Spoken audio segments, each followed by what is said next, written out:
Les invito a abrir la palabra del Señor, hermanos, en Isaías 59. Voy a leer la palabra del Señor así.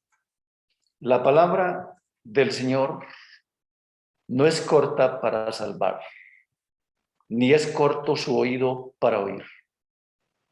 Son las iniquidades de ustedes las que los separan de su Dios. Son estos pecados los que los llevan a ocultar su rostro para no escuchar. Ustedes tienen las manos manchadas de sangre y los dedos manchados de iniquidad. Sus labios dicen mentiras, su lengua murmura maldades. Nadie clama por la justicia, nadie va a juicio con integridad.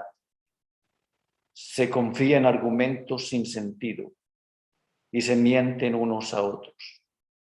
Conciben malicia y dan a luz perversidad. Incuban huevos de víboras y tejen telarañas. El que coma de estos huevos morirá. Si uno de ellos se rompe, saldrá una culebra. Sus tejidos no sirven para vestido. No podrán cubrirse con lo que fabrican. Sus obras son obras de iniquidad y sus manos generan violencia. Sus pies corren hacia el mal, se apresuran a derramar sangre inocente. Sus pensamientos son perversos, dejan ruina y destrucción en sus caminos. No conocen la senda de la paz, no hay justicia alguna en su camino. Abren senderos tortuosos y el que anda por ellos no conoce la paz. Hasta ahí. No es un lenguaje sencillo, no es una terminología suave. Hoy estaría fuera de lo que se recomienda usar. Hoy se recomienda usar un lenguaje tranquilo, que no sea lesivo, que no sea dañino, que no califique como violencia verbal. Y hermanos, esto lo podemos llamar crisis de fe y decadencia moral. Y yo podría decir de otra manera, miren, el asunto es sencillo. La cuestión clarita es esta. No demos más vueltas, no hablemos con rodeos. Esto es lo que está pasando. En el lenguaje de nuestros abuelos y ancestros decían, no busque el ahogado río arriba. Otros decían, no bote el sofá para acabar con la infidelidad. Y amados hermanos, ese es el lenguaje del profeta. La mano del Señor no es corta para salvar, dice él, ni es sordo su oído para oír. El asunto es claro. Son las iniquidades de ustedes las que los separan de Dios. Son estos pecados los que los llevan a ocultar su rostro para no escuchar. Y inicia una larga lista. El asunto es claro, dice el profeta. No es Dios, son ustedes. Este es un capítulo muy destacado en el que el profeta, de parte de Dios, hace una muy grave y clara acusación contra su pueblo. Sus pecados les han causado una triste condición.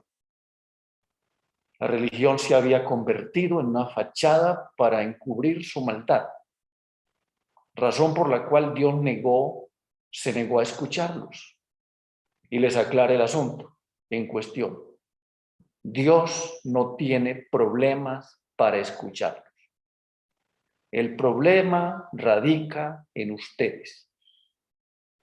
Y de una es lo que podíamos hoy asumir. Como convicción muy fuerte sería así: Dios no tiene problemas para escucharnos. El problema radica en nosotros. En este capítulo, Dios se refirió a una lista de 32 pecados, y usted puede hacer la lista. Y se usaron muchas palabras diferentes para describir esos pecados, tales como iniquidades, pecados contaminados con sangre, perversidad, mentira, vanidad, maldades, huevos de áspides, tela de araña, víboras, obras, violencia, destrucción, mal, quebrantamiento, veredas torcidas, tinieblas, transgresiones, separación, opresión, rebelión, calumnia, mentiras. La lista es larga. En 22 es el número de acusaciones contra ellos. Y hay un oscuro panorama espiritual que se traduce en una realidad que se denomina, como dije, crisis de fe y decadencia moral. Y es muy diciente. La mano del Señor no es corta para salvar, ni es corto su oído para oír. Así de claro, así de sencillo. Pero el contexto de este capítulo es el contexto aún con lenguaje más amplio. Está en el capítulo 58. Si ustedes observan, en el capítulo 58, y déjenme leer una partecita, y tampoco es sencillo ese lenguaje. Grita con toda tu fuerza, no te reprimas, alza tu voz como trompeta, denúnciale a mi pueblo sus rebeldías, sus pecados a los descendientes de Jacob, porque día tras día me buscan y desean conocer mis caminos como si fueran una nación que practicara la justicia, como si no hubieran abandonado mis mandamientos. Me piden decisiones justas y desean acercarse a mí. Y hasta me reclaman: ¿para qué ayunamos si no los tomas en cuenta? ¿Para qué nos afligimos si tú no lo notas? Pero el día en que ustedes ayunan, y esta palabra muy fuerte, hacen negocios y explotan a sus obreros. Hay una versión, la Nueva Biblia Vida, que dice: ustedes están haciendo esto, pero están haciendo sus propios negocios. Y es impresionante esto. Hermanos, no todo lo que se hace como ministerio es ministerio. No todo lo que se hace como ministerio es ministerio. El ministerio o religiosidad es una fachada. Y lo que está diciendo aquí, ustedes están haciendo todo esto, pero a la vez están haciendo sus propios negocios. Cuando yo era niño, un jovencito, 12 años, a mí me tocó vivir con una familia mientras estudiaba como un jovencito, llamaban arrimado, y me explotaron laboralmente. A las 4 de la mañana yo debía estar en algo que esa familia tenía de trabajo, y era lo que llamaban en mi pueblo una tienda mixta. Y esa tienda mixta era vender 2-3 libras de arroz, un par de panela, y lo demás era aguardiente, ron, cerveza. Entonces, Una tienda mixta era la fachada para vender el licor que bien querían. Pues hermanos, es lo que pasa en la vida de el pueblo de Dios. Y digo así porque no es este asunto dirigido a ninguno más. Esto es al pueblo de Dios. Están usando una fachada para hacer su propio negocio, para poder vivir su propio estilo de vida. Eso es lo que está diciendo allí. Entonces, por eso les decía, no todo lo que se hace como ministerio es ministerio. Uno puede asistir a una reunión aparentemente bonita, pero ¿cuánta gloria hay para Dios en esa reunión? Uno nota que no es el Señor. Uno nota que es un hombre, el protagonista, la celebridad. Y uno nota eso. Y una de las bondades de esta pandemia fue precisamente eso. Dios hizo que de ese entorno, Dios hizo que de ese entorno fueran quitados quienes actuaban como protagonistas, como celebridades, y el Señor tomara su lugar. Entonces, muy interesante esa parte. Y es donde vemos que este pueblo, reprendido por el Señor, es el pueblo al que le toca escuchar esto. Escuchen, la mano del Señor no se quedó corta. La mano sigue lista para bendecir. Tampoco se debe a una conexión defectuosa en su comunicación. No es que no me hayan escuchado. Ustedes me han escuchado, es lo que el Señor está diciendo. El problema entonces no radica en mí, dice Dios. El problema está en ustedes, en el corazón. Y el versículo 2, son las iniquidades de ustedes las que les separan de Dios. Son estos pecados los que los llevan a ocultar su rostro para no escuchar. Hermanos, es un examen muy personal. Usted y yo sabemos nuestro real estado, nuestra real condición delante de Dios. Y no hay que decir, es que el Señor ya no me bendice, no me oye, no me escucha. No. ¿Qué hay en mí que constituye un impedimento para que su mano me alcance? Para que su oído escuche mi súplica. Alexander Maclaren, un ministro bautista escocés, una autoridad en su tiempo sobre la predicación expositiva, lo expresó de esta manera.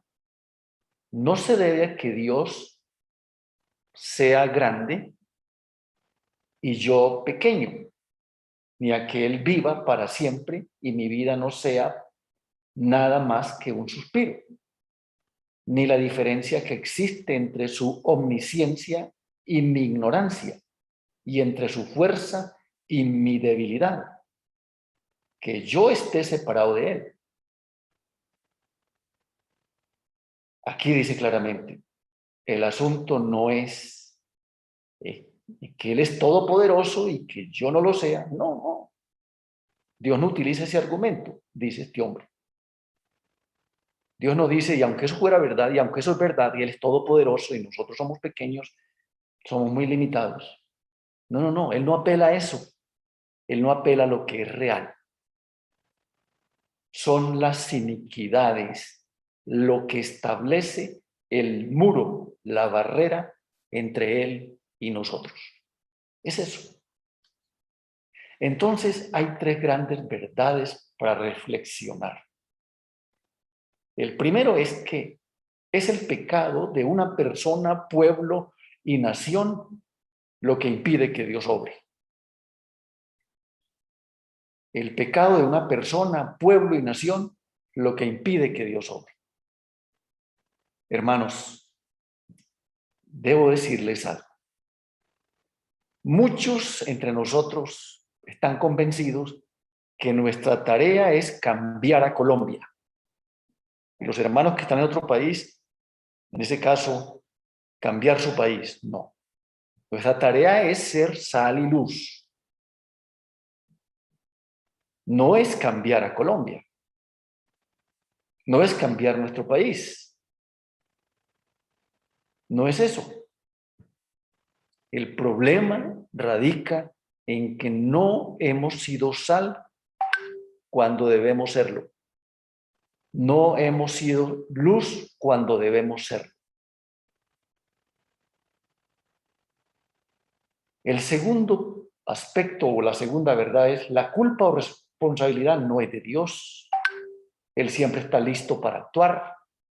Él siempre está listo para ayudar, para salvar, liberar, rescatar, bendecir, auxiliar, proveer, sanar, consolar, restaurar, dirigir, proteger. Está listo para todo eso. Entonces, el problema no es Dios. La tercera verdad es la acusación de parte del profeta, de parte de Dios por el profeta es muy fuerte. Que la acusación contra el pueblo de Dios es la realidad de la raza humana. Había crisis de fe, decadencia moral, es hacer referencia a un sinnúmero de pecados, tal como lo narra el texto bíblico. De tal manera que cuando uno lo lee parece que uno estuviera leyendo los casos de la vida real de un país como el nuestro. Y es lo que se podría definir como crisis de fe y decadencia moral. Y entiéndase como crisis de fe y decadencia moral todo lo que va en contra de Dios y lo que Él ha establecido según las Escrituras. Recientemente en nuestro país, como en la mayoría de los países, vemos cómo las legislaciones les han quitado la autoridad a los padres para corregir a sus hijos, usando como excusa el abuso ejecutado por algunos padres, lo cual, al actuar de manera incoherente, han dado lugar a lo que definen como leyes proteccionistas de la niñez. En algunos países el Estado trata de educar a los niños mediante la imposición de las nuevas ideologías de género, una sexualidad liberal, sin filtros, atacando abiertamente la unión de un hombre y una mujer como fundamental, condenando todo lo relacionado con los valores cristianos, la Biblia, la oración y todo lo que tenga que ver con la educación cristiana. En términos generales, para entender lo que está pasando, es necesario entender o pensar si estamos leyendo la actualidad y los tiempos a la luz de la Biblia. Pues este diligente e importante ejercicio nos protege de la ignorancia y de vivir presos del pánico y de la angustia. Es indiscutible que vivimos los tiempos a los cuales hacía referencia Pablo. En la segunda Timoteo 3:8 él dijo muy claramente, del mismo modo que Janes y Jambres se opusieron a Moisés, también esa gente se opone a la verdad. Son personas de mente depravada, réprobas en la fe. Es un lenguaje no para el mundo inconverso. Es para esa gente que se definió como conversa, como convertidos a la fe. Y en su momento el Señor Jesús preguntó, cuando el Hijo del Hombre venga, ¿hallará fe en la tierra? Entonces, por lógica, deducimos que cuando se acerque o cuando avancen los tiempos, sentiremos que los seguidores de Cristo tendremos el reto y el desafío de mantenernos firmes en medio de una sociedad donde los valores serán totalmente violentados y trastocados de manera aumentada. Según Isaías 5:20, hay de los que llaman a lo malo bueno y a lo bueno malo, que tienen las tinieblas por luz y la luz por las tinieblas, que tienen lo amargo por dulce y lo dulce por amargo. Esta etapa será denominada como la apostasía, de la cual leemos en la palabra. Y alguien dijo, la apostasía eclesiástica, porque es la perversión de dentro, no es lo que ocurre afuera. El apóstol Pedro dijo, cuando le dimos a conocer la venida de nuestro Señor Jesucristo en todo su poder, no estábamos siguiendo sutiles cuentos supersticiosos, sino dando testimonio de su grandeza, que vimos con nuestros propios ojos. Y otra vez Pablo dice a Timoteo, porque llegará el tiempo en que no van a tolerar la sana doctrina, sino que llevados de sus propios deseos, se rodearán de maestros que les digan las novelerías que quieren oír. Dejarán de escuchar la verdad y se volverán a los mitos. Es preocupante, hermanos, como un gran número de personas se reúnen, se congregan para escuchar lo que sus oídos quieren escuchar. Cuando yo empecé a dar mis primeros pinitos en la vida cristiana, en el ministerio, hace varias décadas, ninguna reunión, ningún culto era bien apreciado. No había sido un culto extraordinario, sino habían conversiones al Señor, sino habían hermanos reconciliados. La pregunta era, ¿cuántos se entregaron a Jesús? Hubo conversiones y el culto fue bendecido. Hoy no. Hoy le preguntamos a la gente, ¿te sentiste bien? Eso es hedonismo. Nos gusta que la gente se sienta bien. A ver si vuelve. Y esto es lo que se constituye en una barrera para Dios obrar. Si esto es así, traerá graves consecuencias para aquellos que permanecen en ese caminar. En ese caminar. Hermanos, dos cosas quiero mencionar y podemos cerrar. La primera tiene que ver entonces con mirar nuestro corazón. Y yo se lo digo con toda honestidad. Acercarnos a la palabra. Y yo tengo claridad de si el asunto es Dios o soy yo. Y me hace pensar mucho que cuando entendemos la realidad, es un mucho alivio. Porque uno puede decir, no, yo no sé qué pasó. Yo no entiendo qué pasó. Yo no puedo decir eso. No, yo no sé. No. Ese tipo de explicaciones no se puede dar. No. Responsablemente, al leer la palabra, no es Dios. Soy yo. Somos nosotros. ¿Qué lo ha detenido obrar? ¿Qué lo ha detenido escuchar? Mi clamor.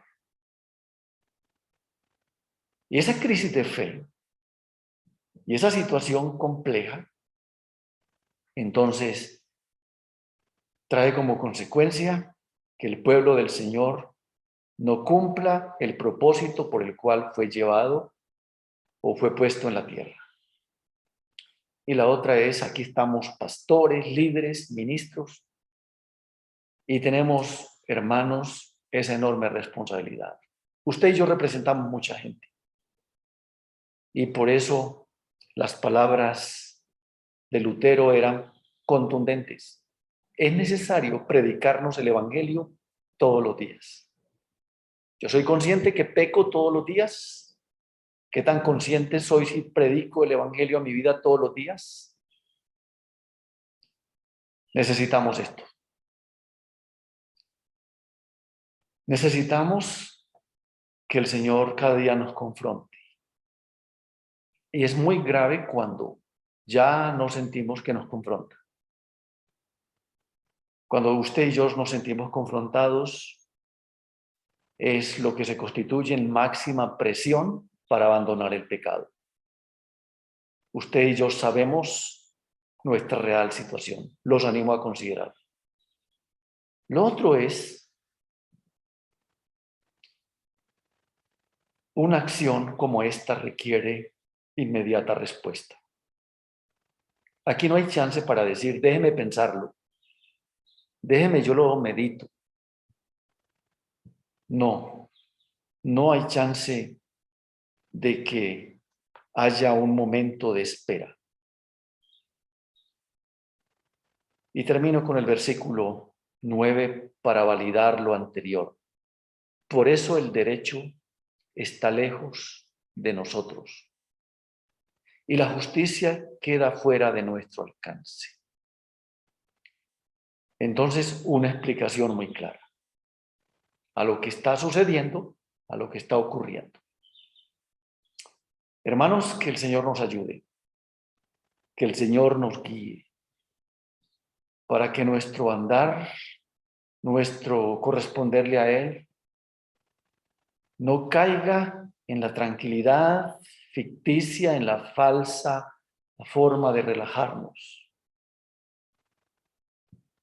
Algo que me ha servido mucho son esas palabras permanentes del Señor. Recuerda de dónde has caído y haz las primeras obras. Hay que estar recordando. En esto hay una acción que no la podemos ignorar. Una tiene que ver con que el pecado me endurece, pero el Señor me puede sensibilizar. Yo tengo que o prestar atención al uno o al otro. Y hermanos, el Señor nos ayude para no endurecer nuestro corazón y estar atentos a lo que debemos hacer y corresponder siempre.